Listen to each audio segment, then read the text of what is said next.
শেখ হাসিনার নেতৃত্বে।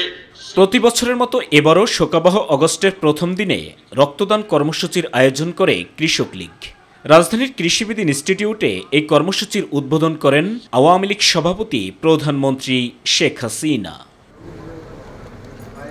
এ উপলক্ষে আয়োজিত আলোচনা সভায় আবেগাপ্লুত কণ্ঠে 15ই আগস্টে ঘাতকের নির্মম বুলেটের আঘাতে শহীদদের নিয়ে স্মৃতিচারণ করেন বঙ্গবন্ধু কন্যা শেখ হাসিনা।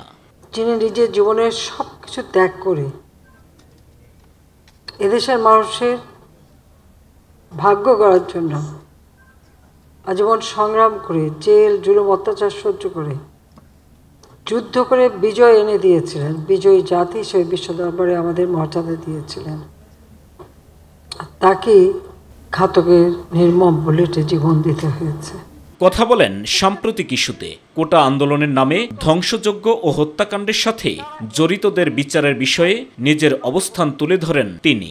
এবং সেই জন্য আন্তর্জাতিকভাবে জাতিসংঘকে আমি আবেদন করেছি যে তারা তাদের বিশেষজ্ঞ পাঠাক, অন্য কোনো দেশ যদি চায় তারা বিশেষজ্ঞ পাঠাক, কারণ আমি চাই এই ঘটনাগুলির সুষ্ঠু তদন্ত, সে যেই দায়ী থাক তার বিরুদ্ধে ব্যবস্থা নিতে হবে।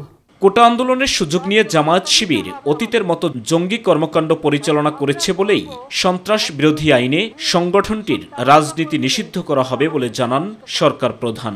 জঙ্গিবাদ সন্ত্রাসের স্থান বাংলাদেশে হতে পারে না।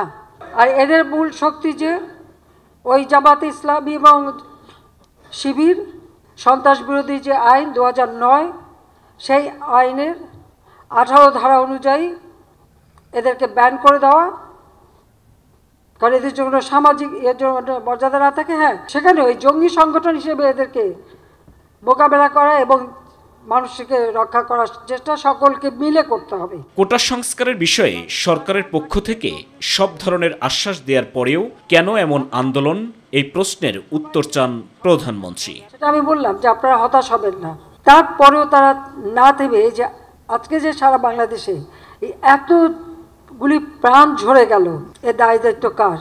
স্থাপনাগুলি ভেঙেছিল, ঠিক আছে, মানুষের হয়তো সাময়িক কষ্ট হচ্ছে, আগে যেখানে এত আরামে চলতে পারতো হয়তো সেটা করতে পারছে না।